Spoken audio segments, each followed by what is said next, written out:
నమస్తే అండి. నేను doctor Ratnakar, consultant orthopedic surgeon, Apollo hospital, Jubilee Hills, Hyderabad.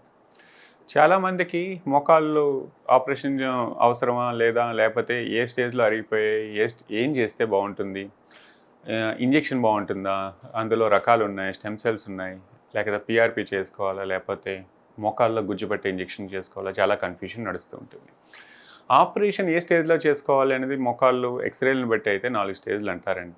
Stage 1, stage 2, stage 3, stage 4. Stage 3 and 4లో అంటే కాళ్ళు బాగా వంకరపోతూ ఉంటాయి. ఇంకా కూర్చొని లేవలేని పరిస్థితి, ఇబ్బంది పడుతూ నడుస్తూ ఉంటారు. అవి ఇంకా ఆపరేషన్‌కి తప్పదు. అది మీరు ఎన్ని రకాలు ప్రయత్నించినా, లేకపోతే ఇంజెక్షన్ల ద్వారా ప్రయత్నించినా, ఇది చేసినా ఫలితం కూడా మీకు చాలా తాత్కాలికంగా ఉండే అవకాశం ఉంటుంది. ప్రయత్నించడంలో నష్టం లేదు. కానీ దాని ఫలితం మాత్రం ఎంతవరకు ఎక్స్‌పెక్ట్ చేస్తారన్నది మాత్రం క్వెషనబుల్ అండి. ఎందుకంటే మీ స్టేజ్‌ని బట్టి దాని ఫలితం కూడా మారే అవకాశం ఉంటుంది.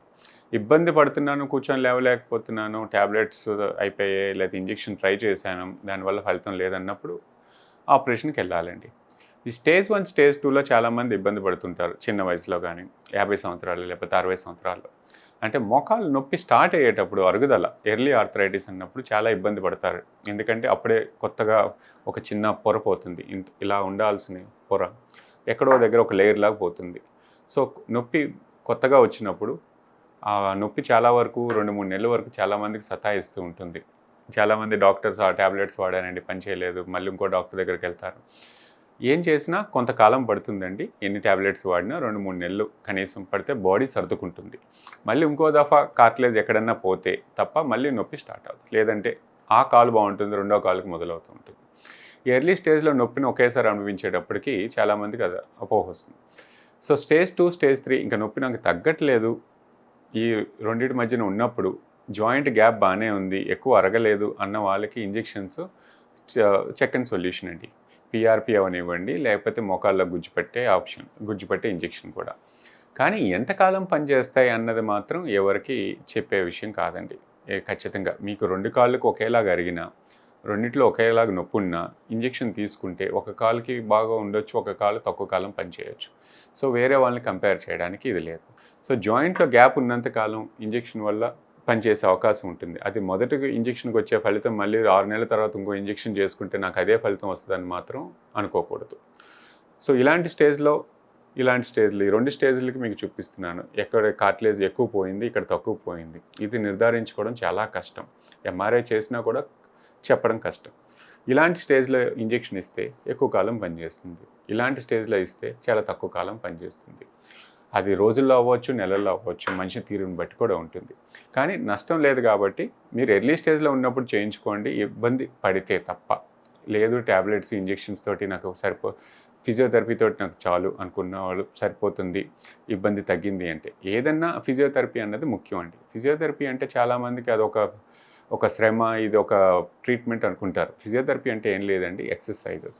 మీ కండరాలు బలహీన పడకుండా, నొప్పి వల్ల చాలామంది నడక మానేస్తారు ఫస్ట్ చేసేది. అది చాలా తప్పు. నడక అన్నది జీవితం. నడక మానకుండా ఉండాలి. కింద కూర్చోవడం, పైకి మెట్లు ఎక్కడం, దిగడం మాత్రం చెయ్యొద్దంటాం. ఎందుకంటే అక్కడ మీ జాయింట్లో ఉన్న ఫోర్సెస్ ఎక్కువ కావాలి. కింద కూర్చొని లేవటానికి చాలా బలం కావాలి, నడుము సహకరించాలి. ఇలాంటివి ఇప్పుడు చేస్తూ ఉంటే మోకాళ్ళ అరుగుదల తొందరగా పెరుగుతుంది అని దానికి చేయొద్దు అంటాం. రెండోది, నడక చాలామంది ఆపేస్తారు. నేను నడవట్లేదు, నొప్పి లేదనుకుంటారు. చాలామంది పక్కింటి వాళ్ళు లేకపోతే వేరు చెప్పారండి, ఎక్కువ నడిస్తే ఇంకా ఎక్కువ అరిగిపోతాయి అన్న అపోహలో కూడా చాలామంది ఉంటారు. లేదండి, నడక అన్నది ఇంపార్టెంట్. ఎత్తుపల్లాలు లేకుండా లెవెల్ గ్రౌండ్ మీద నడవండి. ఎత్తుపల్లాల మీద కొంచెం కాలు బెనికినా కూడా ఇలాంటి మృదులాస్థి పోయినప్పుడు, కార్టిలేజ్ పోయినప్పుడు ఇబ్బంది పెరుగుతూ ఉంటుంది. సో నడక అన్నది జీవితం, అది ఎప్పుడు మానడానికి లేదు. ఆపరేషన్ చేయించుకునేది కూడా అందరూ నడవాలనే తప్ప కూర్చోవాలని కాదు. నడక మానేస్తే మోకాళ్ళు ఒక్కటే కాదు, గుండె ఊపిరితిత్తులు కూడా పనిచేయవు. దాన్ని ఎవరు చెప్పరు, ఆలోచించరు. ఎందుకంటే మన మనిషి జీవించాలి, అన్నీ సక్రమంగా పనిచేయాలంటే నడక ఇంపార్టెంట్.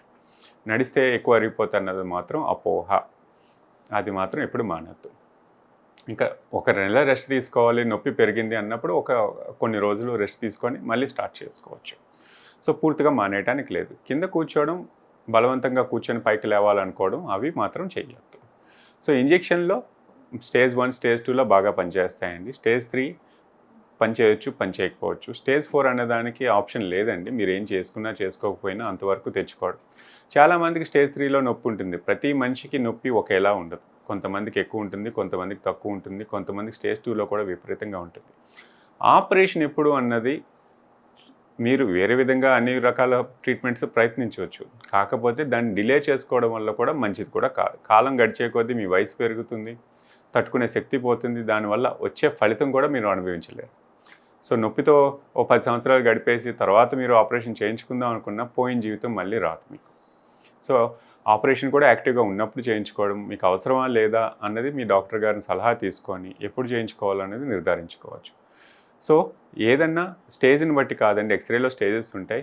ఆపరేషన్ చేయించుకోవాలా లేదా అనేది మీ ఇబ్బంది ఎంతవరకు వస్తుంది, నేను ఎంతవరకు నొప్పి అనుభవిస్తున్నాను, నా పనులు అవుతున్నాయా లేదా, నేను నడుస్తున్నానా లేదా, ఇంట్లోనే కూర్చుంటున్నానా, నాకు సుఖంగా ఉందా లేదా, నొప్పితో ఇబ్బంది పడుతున్నానా, ట్యాబ్లెట్ వేసుకుంటే కానీ నాకు ఉపశమనం వస్తుందా లేదా అన్న స్టేజ్ అవన్నీ కూడా డిసైడ్ చేయాలి. ఎందుకంటే ట్యాబ్లెట్స్ వల్ల వచ్చే నష్టాలు కూడా ఫలితం తాత్కాలికమైన, దాని నష్టాలు కూడా చాలా ఎక్కువ కాలం ఉండిపోతాయి. సో ట్యాబ్లెట్స్ కూడా ట్రీట్మెంట్ కాదు. ఈ సైడ్ ఎఫెక్ట్స్ అనుభవిస్తూ ఎక్కువ కాలం ఉండడం కూడా మంచిది కాదు.